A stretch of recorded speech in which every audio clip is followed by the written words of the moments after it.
વડોદરા શહેરના સયાજીનગર ગૃહ ખાતે મુખ્યમંત્રી વિજયભાઈ રૂપાણીની અધ્યક્ષસ્થાને રેસિડેન્શિયલ સોલાર રૂફટોપ યોજનાનું ચેક સહાય વિતરણ કાર્યક્રમ યોજાયો હતો। વડોદરા શહેરના સયાજીનગર ગૃહ ખાતે રેસિડેન્શિયલ સોલાર રૂફટોપ યોજનાના લાભાર્થીઓને સહાય અને બેટરી સંચાલિત દ્વિચક્રીય વાહન વિતરણ સમારોહને સંબોધતા રૂપાણીએ ઉમેર્યું હતું કે वर्ष 2022 सुधीमां वर्षे 1 लाख मेगावॉट ग्रीन एनर्जी उत्पन्न करवानो लक्ष्यांक छे।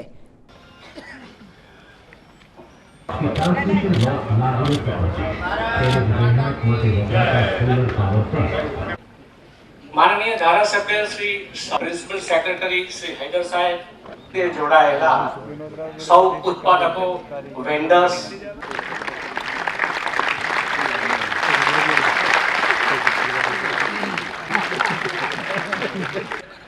અને આજે જે લોકો આ યોજનામાં જોડાણા છે એવા સૌ પ્રિય ભાઈઓ અને બહેનો, સૌપ્રથમ સમગ્ર ભારતમાં આદરણીય વડાપ્રધાન નરેન્દ્રભાઈ મોદીએ ક્લાઇમેટ ચેન્જની ચિંતા કરીને વરસાદ આવી રહ્યો છે, क्लाइमेट चेंज की चिंता करीने रिन्यूएबल एनर्जी नो વધુ ને વધુ વપરાશ થાય, ગ્રીન એનર્જી ના આધાર ઉપર કાર્બન ડાયોક્સાઇડ ને આપણે ઓછો કરીને દુનિયાના પર્યાવરણને જાળવીએ, આ એમની ચિંતાના કારણે સમગ્ર દેશભરમાં એક લક્ષ્યાંક નક્કી થયો છે કે 2022 સુધીમાં 1 लाख मेगावॉट ए ग्रीन एनर्जी थी उत्पन्न થયેલો હોય,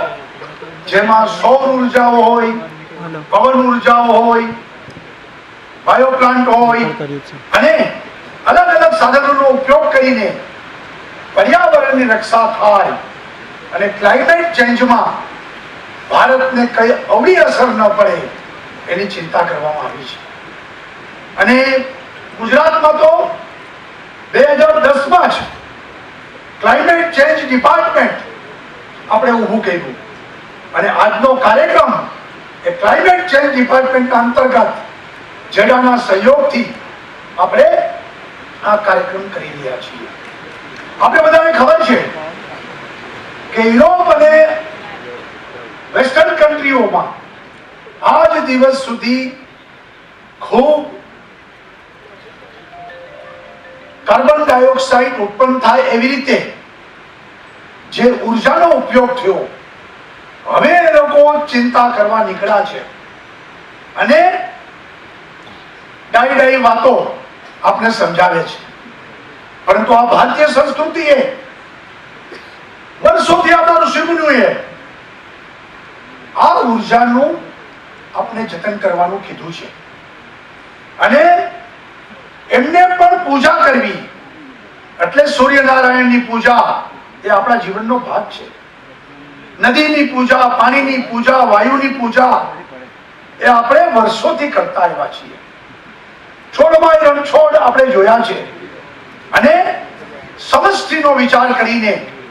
વ્યક્તિનો વિચાર અને દરેક શક્તિ, દરેક ઉર્જા એ સવિનય વપરાય,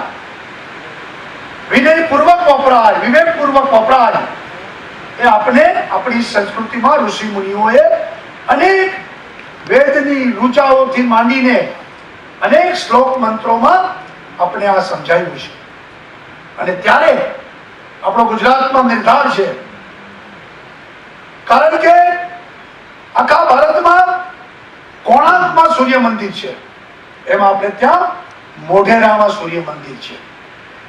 અને સૂર્ય એ શક્તિનો સ્ત્રોત છે અને એ ઉર્જા અને એના આધાર ઉપર ઇલેક્ટ્રિસિટી ઉત્પન્ન કરવી અને એટલે જ આપણે ચારણકામાં સૌથી મોટો સોલાર પાર્ક બનાવ્યો। હમણાં જ બનાસકાંઠાના રણમાં બીજો 500 મેગાવોટનો આપણે સોલાર પાર્કની જાહેરાત કરી છે અને એવી જ રીતે પવન ઉર્જા,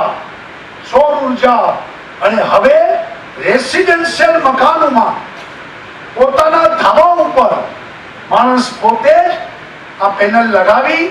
પોતાને જરૂરિયાત પૂરતી લાઇટનો ઉપયોગ કરે અને વધારાની એમાં જો લાઇટ ઉત્પન્ન થાય તો એ સરકાર ગ્રીડમાં ખરીદીને એમને એમના બિલમાંથી મજૂરી આપવામાં આવે. આ પ્રકારની પોલિસી રાજ્ય સરકારે બહાર પાડી છે.